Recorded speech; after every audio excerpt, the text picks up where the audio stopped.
Hello everyone, I'm Chiwei and I'm one of the teacher trainer for Solving the Monkey Puzzle course.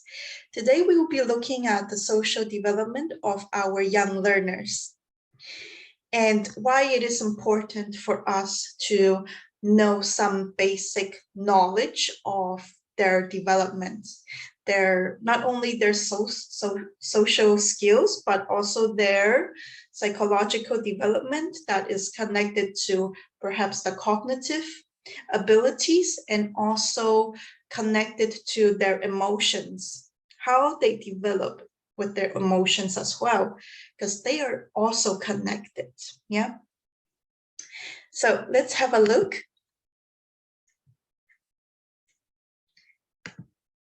Done. Okay.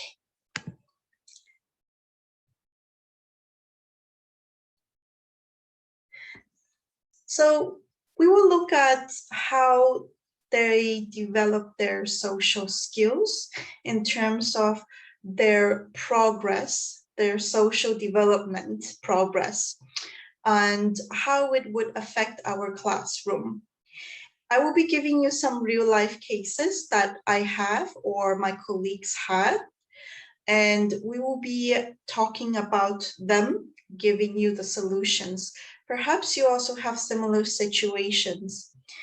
And another reason why I want to talk about the social development is because even though we are ESL teachers, we still need to know our learners psychologically.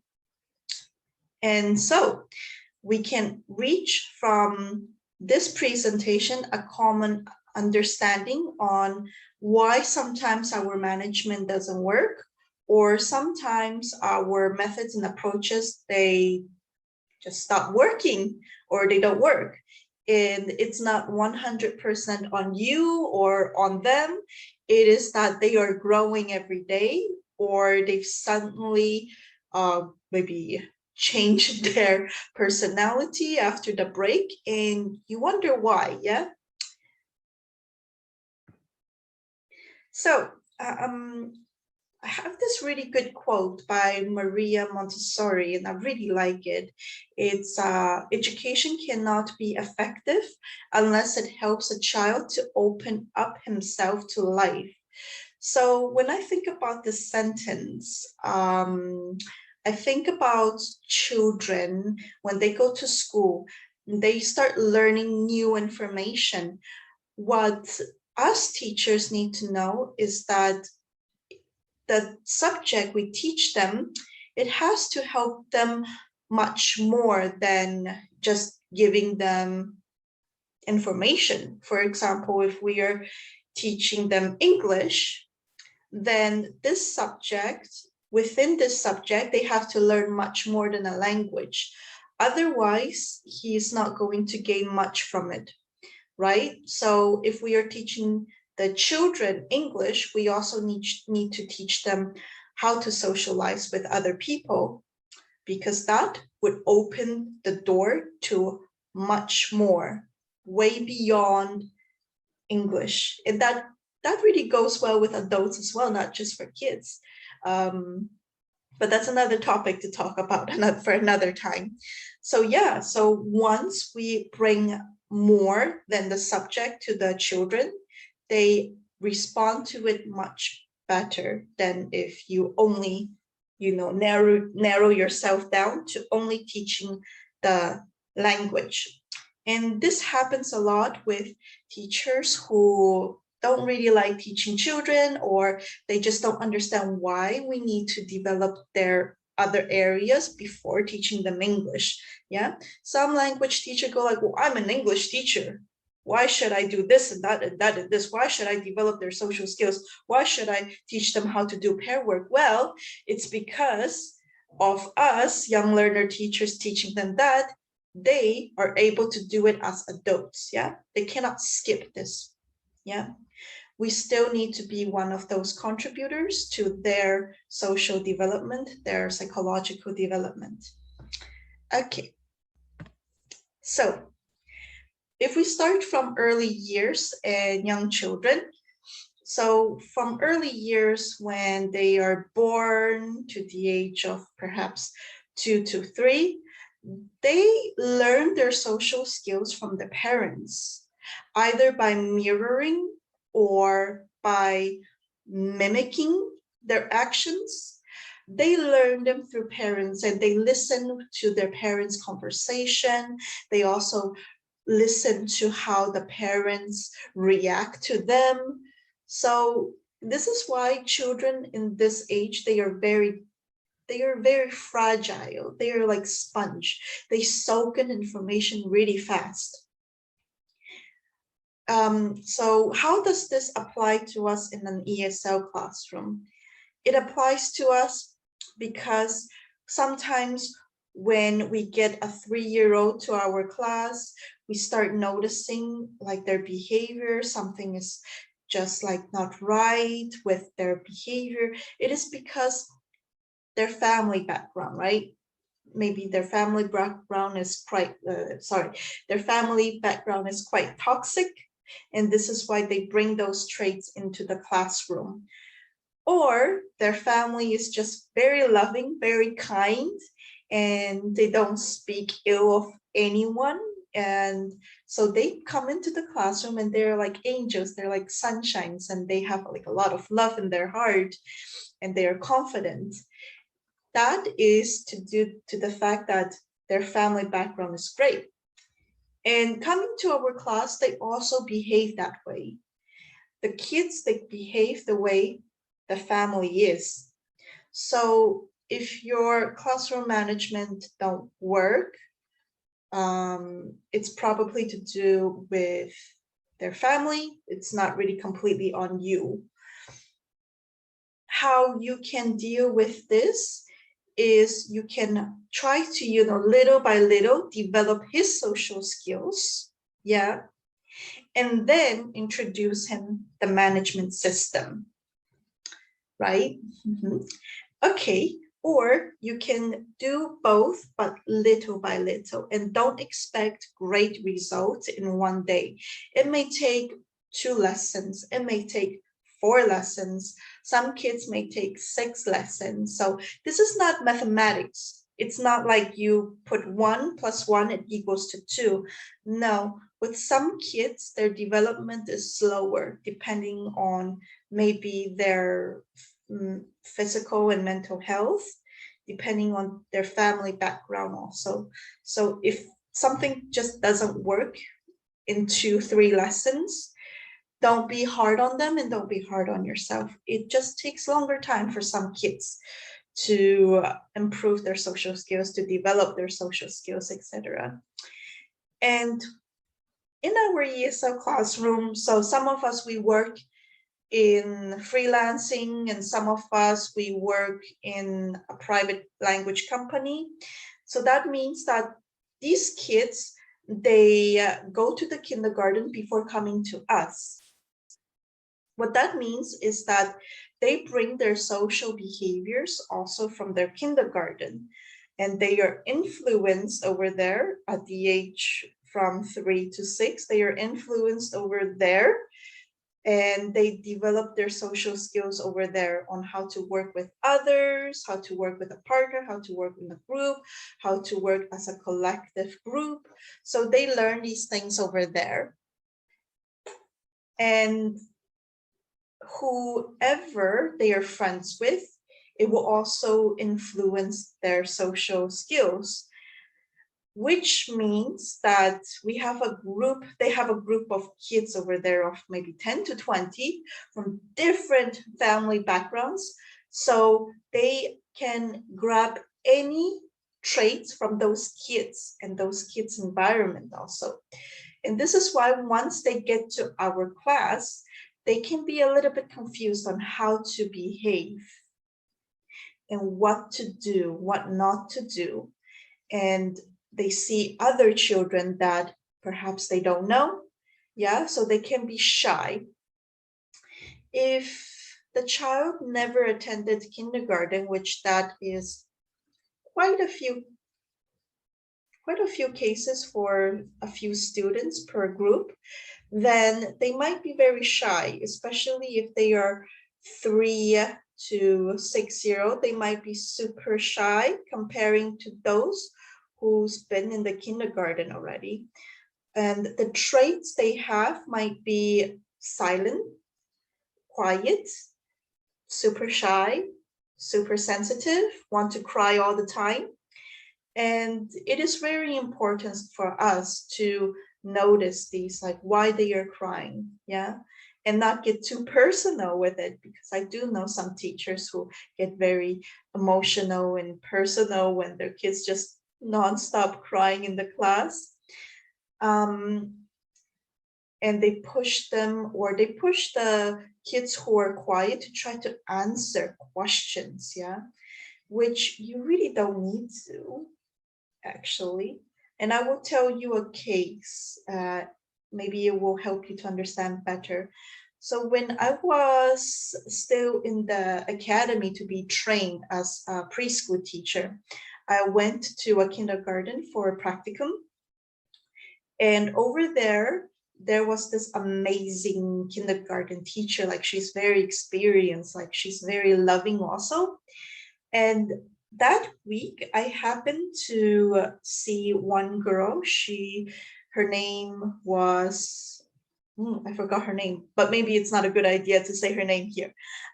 So she was very new to the group, and she was super shy. She didn't cry, so that was a good thing, but she was very quiet. She was reluctant to participate in many activities that includes speaking. So what the teacher did was that she found a comfort space for the girl. The space was, if I remember correctly, in the back it was a poster of alphabets, like very cute picture. So she found the space and she sat this girl down over there. And the whole entire time, the girl just sit over there and, listened and play around and touching the poster. And this girl didn't seem like she was bored of the poster, bored of her corner, because she never left that space unless if it was breakfast or it was time to go out for a walk. So she would be there. She Every day coming to the kindergarten, she wouldn't say hi to anyone. She wouldn't greet. But the teacher didn't do anything to her. She just happily sat her down in that comfort space, like, okay, here's your space. You can sit here all you want. The the amazing thing happened the following week is that this girl came to the kindergarten, and the first thing she said to the teacher was, "Hi, teacher. How are you, teacher?"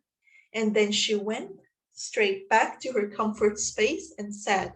So it was like an improvement, like, wow, she suddenly said hi to the teacher. Cool, excellent. Well, it's not really that sudden. She was, getting used to the environment. So you can see like this process could be long. It took a week in the kindergarten where she had gone every day. So if we apply it to our ESL classroom, sometimes it takes the kids even more than a month, because they come to us only twice a week. They only have twice a week to get used to the environment. So if you see that they are not talking at all, just nodding their head or shaking their head, it's still fine, because they're still developing their sense of security in the world also, and understanding the world around them. So that is a solution for you. Okay. More on the social aspect of the kids. I have another, well, it's not a case, but there's a video that I watched back in my years in the academy. Is this video showed that if kids are grown in a family that neglects her a lot, the video shows that this girl slowly becomes very mischievous in the class. She does anything in the class to just annoy people around her, not just the teacher, but also the other kids. And then as she grows a little bit towards her teenage years, she begins to put a lot of makeup, like not like light makeup. I think light makeup is understandable for teens, but she starts to put like really heavy makeup and, you know, later on start doing drugs and everything like that. So yeah, so in this scenario, you can see where I'm getting at. If she's in an ESL classroom, yeah, as an early like child, then she is going to misbehave a lot to get attention. And the solution to it is not to neglect her completely, but not to accept the behavior in the same time. Not to accept is that she needs to know there's a consequence as well. Yeah. But not to neglect her. It's because like the way she is, it's because of the neglection from the parents. So you have to be very careful on that. Just because she misbehaves doesn't mean that it's completely because she's a bad person. No, it's because of how it is her in her family, how they communicate with her, and how, you know, toxic they are. So beware of that. And there we go. So the next point we're going to talk about is the tweens. We love the tweens, don't we? This year I have a lot of tweens actually, and they drive me mad. So this is another reason why I'm doing this presentation, is to remind me to be zen. It's not me, it's not them, it's the process, it's the psychological process and everything else. Yeah, so we have to remind ourselves every day, no matter how experienced we are, or no matter how newly qualified you are, you still need to have this mantra, be zen with tweens. Okay, so tweens, how do they develop themselves and how it affects our ESL classroom? So first, when they get to the tween age, like 11 to 13, they begin to have their own values. Yeah, they begin to analyze life more than before, and that's when they begin to have peer pressure. Yeah, they begin to identify themselves through their friends, through the latest trends, like movies, music, the top hits, you know. So they identify themselves through these items. The good thing is that they are able to participate in longer projects. So for example, if you want to do role play with them, that takes more than 2-3 lessons, they are able to do it, which they are able to do it when they are younger actually, but you need to, you know, help them to develop that area so they can, so by the time they get to the tweens age, they are able for sure to do a longer term projects. So and the good thing about it, it means that they can already socialize with groups. They already know what is pair work, what is group work. They already know how to take turns with their friends, like letting them have their ideas and then putting their own ideas.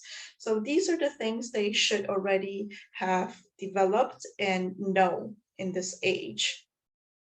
If not, then you need to help them to develop it at that point, even if you're an English teacher, because that will help your classroom a lot.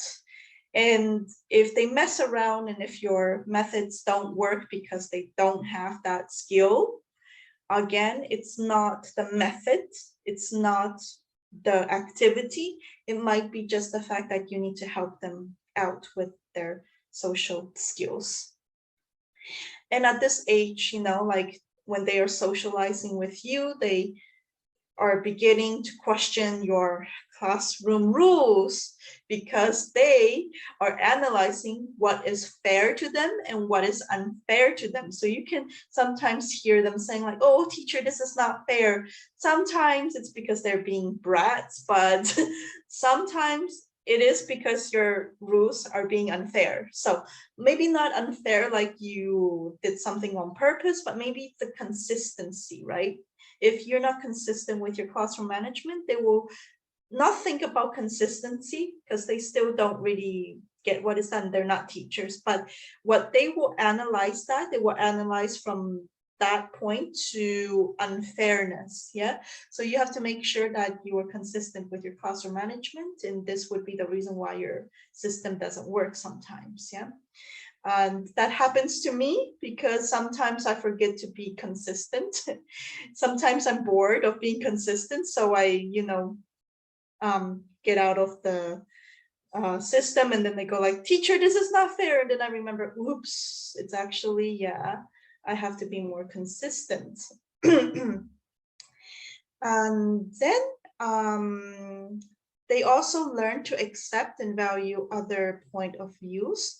So this really helps us with our classroom, actually. So when they are not accepting your rules and you feel like your methods just don't work anymore, your activities just boring to them, like you can start negotiating with them.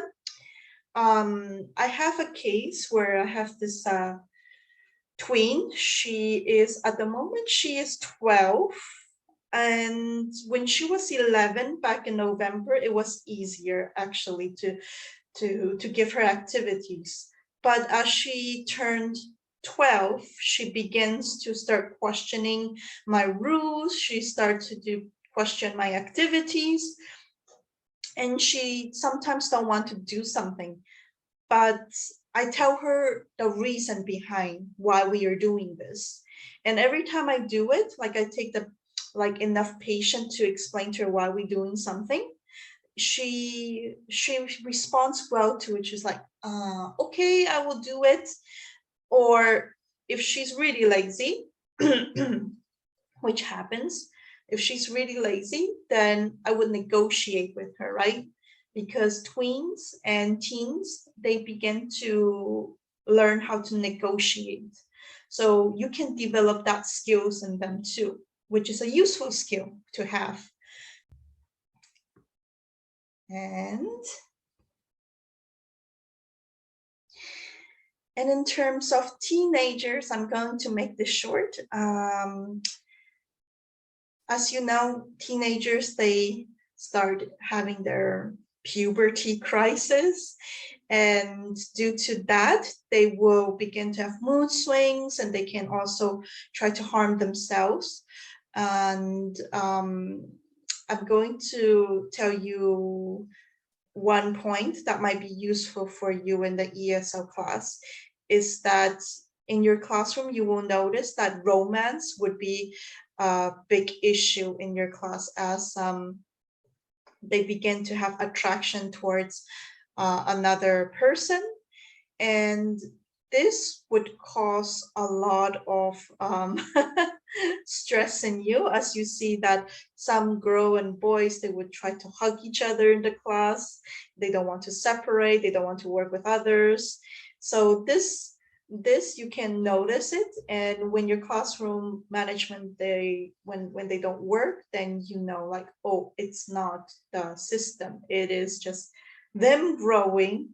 And cases, I have a case where one couple in a summer camp, they are always stick together, and I do like little tricks to them to find themselves a little bit disgusting, which is not the best solution, but it was the one that I found, and it worked. Is I would look at them and I go like, oh my god, you guys are so nice to each other. Are you guys siblings? I see like some resemblance in your faces or something like that. And I remember those two, they got a bit disgusted by each other and go like, ew, we're not brothers and sisters. And they move on with their task rather than continue hugging. So you can, do these little tricks on them, and also use their peers as a tool to get them to do something. So if you have like a good kid in your class, you can compliment that good kid very like a lot, and this kid will be like the popular one. You go like, oh, you're so cool, or something like that. And the other kids will be like, oh my God, this kid is cool. So they begin to have peer pressure. And even if your student, they seem to not care about the other people, it doesn't mean that they really don't. So you have to remember that teenagers, they like to be alone, but not necessarily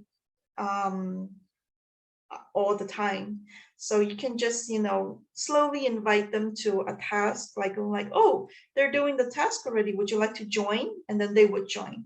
Yeah. Try to avoid yelling at them, or avoid punishing them like severely, like going like, if you don't do this, you're going to get out of my classroom. Don't do that, because the reaction that this teenage might have is that they might just leave the classroom and there would be nothing else you could do. So beware of that. But yeah, okay.